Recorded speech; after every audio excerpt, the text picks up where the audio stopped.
आज से करीब 5000 साल पहले समुद्र के बीच बसी थी एक भव्य नगरी और एक ऐसा अद्भुत शहर जो 900 शाही महलों का घर हो। एक ऐसा महल जो चांदी और क्रिस्टल से बने थे। यहाँ का फर्नीचर तक सोने का हुआ करता था, जहाँ देश विदेश से व्यापार हुआ करता था। ये शहर इतना ज्यादा वेल प्लान था कि आज के बड़े बड़े शहर इसके सामने फेल हैं। लेकिन फिर एक दिन अचानक ये भव्य शहर देखते ही देखते समुद्र में समा गया। तो अब समय में आगे आते हैं। ये बात है 1983, जब गुजरात के ओखा तट के पास अरब सागर की लहरें एक अजीब सी बेचैनी के साथ किनारे से टकरा रही थी। तब भारतीय पुरातत्वविदों की एक टीम, किसी को नहीं पता था कि कुछ ही क्षणों के बाद वे एक ऐसा दृश्य देखने वाले हैं जो इतिहास की धारणाओं को हिला देगा। तो जैसे ही उन्होंने समुद्र की नीली गहराई में छलांग लगाई, नीचे उतरते ही रेत, चट्टानों और पत्थरों के बीच उन्हें कुछ अननेचुरल दिखाई दिया, कुछ ऐसा जो किसी समय की गवाही देता था। उनका शरीर थम गया,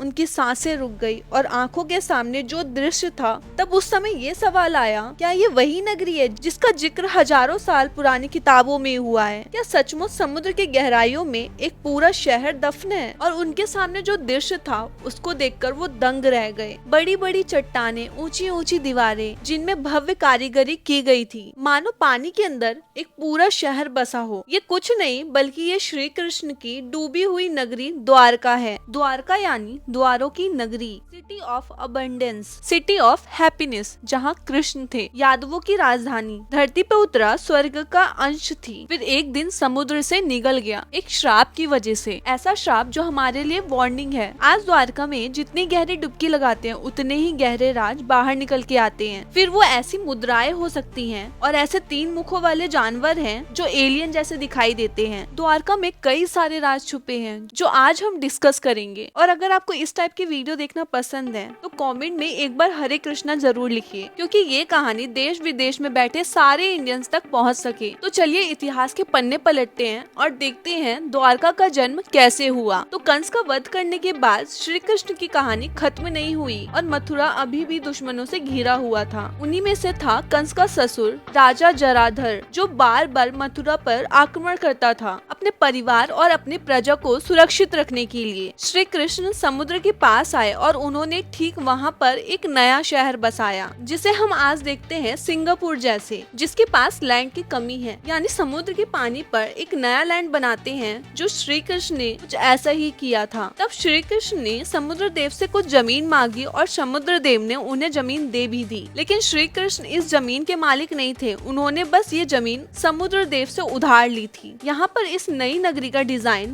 विश्वकर्मा ने किया था, जिन्होंने विमानों के साथ साथ इंद्रदेव के वज्र का भी निर्माण किया था। तो द्वारका के ठीक बीचों बीच श्री कृष्ण रहते थे। द्वारका कुछ इस तरीके से बनी थी कि यहाँ पर अटैक करना इम्पॉसिबल था। वो एक इंटरेस्टिंग बात बताती हूँ। तो यहाँ पर वारी दुर्ग नाम का एक पोर्ट था, जहाँ पर एंटी क्राफ्ट वेपन हुआ करते थे, ताकि अगर विमान से भी हमला किया जाए तो भी द्वारका सुरक्षित रहे। अब आप इस कथा पर विश्वास करें या ना करें, लेकिन इस बात को डिनाई नहीं किया जा सकता, क्योंकि जब पूरी दुनिया मानती थी कि इंसान कभी भी उड़ नहीं सकता, तब हम जानते थे कि एक दिन इंसान उड़ेगा, साथ ही एयर स्ट्राइक भी करेगा। कभी कभी लगता है कि हमारा इतिहास हिस्ट्री कम और फ्यूचर प्रेडिक्शन ज्यादा है। तो ऐसी अद्भुत द्वारका खत्म कैसे हुई ये सुनकर विश्वास नहीं होता। लेकिन एक माँ के श्राप की वजह से पांडवों और कौरवों की लड़ाई को धर्म और अधर्म की लड़ाई मानते हैं। लेकिन असली कहानी उतनी ब्लैक एंड व्हाइट नहीं थी, क्योंकि लड़ाई जीतने के लिए सभी को एक बहुत ही बड़ी कीमत चुकानी पड़ी थी। सबको, यानी श्री कृष्ण को भी, कि वो खुद कुरुक्षेत्र में कभी भी शस्त्र नहीं उठाएंगे। वो एक पक्ष को अपनी सेना देंगे और दूसरे पक्ष के सारथी बनेंगे और वो दोनों पक्ष के साथ समान रहेंगे। लेकिन फिर युद्ध खत्म हो गया और युद्ध खत्म होने के बाद गंधारी ने श्री कृष्ण से एक सवाल पूछा कि कृष्ण, तुमने अपना वचन क्यों तोड़ा? तुमने तो कहा था कि तुम दोनों पक्ष के लिए न्यूट्रल रहोगे, तो तुम न्यूट्रल क्यों नहीं थे? तब जवाब भी खुद गंधारी ने ही दे दिया कि श्री कृष्ण कुरुवंश का विनाश चाहते थे और ये चाहते थे कि कोई यदुवंशी ही गद्दी पे बैठे। गांधारी के हिसाब से इसीलिए श्री कृष्ण ने अपना वचन तोड़ा। तोड़ा। गांधारी कहती है कि द्रोणाचार्य को किसने मारा? श्री कृष्ण ने। तुमने कभी झूठ ना बोलने वाले युधिष्ठिर से बुलवाया कि अश्वत्थामा मर गया ताकि द्रोणाचार्य की लड़ने की इच्छा ही खत्म हो जाए, बल्कि मरा तो अश्वत्थामा एक हाथी था, द्रोणाचार्य का बेटा नहीं। लेकिन तुमने जानबूझकर द्रोणाचार्य को मारा। और कर्ण को किसने मारा? श्री कृष्ण ने। तुमने अर्जुन को कहा कि युद्ध के नियमों को तोड़ दो। कर्ण के रथ का पहिया जमीन में धंस चुका था, तब तुमने ही अर्जुन को कहा कि तीर चलाओ। युद्ध नियमों को तोड़कर तुमने जानबूझकर कर्ण को मारा। भीम के सामने शिखंडी को तुमने ही खड़ा किया, क्योंकि तुम्हें पता था कि भीम किसी स्त्री पर शस्त्र नहीं चलाएगा। और दुर्योधन मेरे बेटे को मैंने खुद कहा था कि सारे वश त्याग कर एक बार मेरे सामने आ जाओ, ताकि मैं अपनी आंखों की पट्टी उतार कर उसे एक बार देख सकूं और उसके पूरे शरीर को एक कवच से, माँ के प्यार से ढक सकूं। लेकिन तुमने कहा कि अपने माँ के सामने पूर्ण नग्न अवस्था में जाना उचित नहीं होगा, और तुमने ही उसे अपनी जांघें ढकने की सलाह दी, और इसीलिए उसकी जांघें मेरे वरदान से सुरक्षित नहीं हो पाई। यही उसकी कमजोरी थी, जो और कोई नहीं बस तुम ही जानते थे। और ये जानते हुए भी तुमने भीम को कहा कि वहीं पे वार करो। लोग मानते हैं कि शकुनी छल से जीतता था, लेकिन असली छल तो श्री कृष्ण ने किया था। गांधारी के पर्सपेक्टिव से और एक माँ के पर्सपेक्टिव से यही एक सच था, और इसीलिए गांधारी ने श्री कृष्ण को एक श्राप भी दिया कि जैसे मैंने मेरे पूरे वंश का नाश होते हुए देख, वैसे तुम भी तुम्हारे पूरे वंश का विनाश देखोगे। और यही हुआ भी, और यादव अपने आप में ही लड़ने लगे, और पूरा का पूरा वंश एक दूसरे से लड़ने में ही खत्म हो गया। और तो और इस श्राप में इतनी ताकत थी कि श्री कृष्ण ने पृथ्वी पर अपनी लीला खत्म करने के बाद, यानी श्री कृष्ण के गुजर जाने के बाद, द्वारका को भी समुद्र ने अपने आप में समा लिया। और जिस दिन श्री कृष्ण पृथ्वी लोक से चले गए, उसी दिन द्वारका डूब गई। श्री कृष्ण के द्वारा बनाया गया शहर किसी भी आक्रमण को झेल सकता था, लेकिन एक माँ के श्राप को नहीं। और कहते हैं यहीं से कलयुग की शुरुआत भी हुई। इतिहास कहता है कि द्वारका में 50 स्तंभ हुआ करते थे, जिसमें से 30 ऑलरेडी आइडेंटिफाई हो चुके हैं, यानी इतिहास में किया गया द्वारका का वर्णन। और आर्कियोलॉजिस्ट जो आज फाइंड आउट कर रहे हैं वो काफी ज्यादा सिमिलर है। लेकिन हमारे आर्कियोलॉजिस्ट ये जानते थे कि जब ये न्यूज मीडिया तक पहुंचेगी तो ये बहुत सारे सवाल उठाएंगे, इसीलिए उन्होंने पहले से ही कुछ सैंपल विदेश में भेज दिए, जहां कार्बन डेंटिंग किया गया। और कार्बन डेंटिंग के बाद पता चला कि कुछ सैंपल 900 साल पुराने हैं। और ये डिस्कवरी काफी इंपॉर्टेंट है। और द्वारका की डिस्कवरी हमें हर दिन ह्यूमन सिविलाइजेशन के बारे में नई बातें सिखाती है। हमें धीरे धीरे ये डिस्कवर हो रहा है कि ह्यूमन सिविलाइजेशन कितनी पुरानी हो सकती है। श्री कृष्ण ने द्वारका के रूप में धरती पर स्वर्ग का निर्माण किया था उस जमाने में, साथ ही एक डेवलप शहर बसाया था। लेकिन आखिर में उनकी जमीन भी समंदर ने वापस मांग ली थी, बिकॉज नथिंग इज परमानेंट। इस वीडियो की शुरुआत में मैंने कहा था कि द्वारका एक वार्निंग है। शायद वो यही वार्निंग तो नहीं, क्योंकि भगवान हमसे कहानियों में बातें करते हैं और हर कहानी में छुपा होता है एक मैसेज, और यही मैसेज हम पूरी दुनिया तक पहुंचाना चाहते हैं। अगर आप इस मिशन में हमारा साथ देना चाहते हैं तो शेयर दिस वीडियो।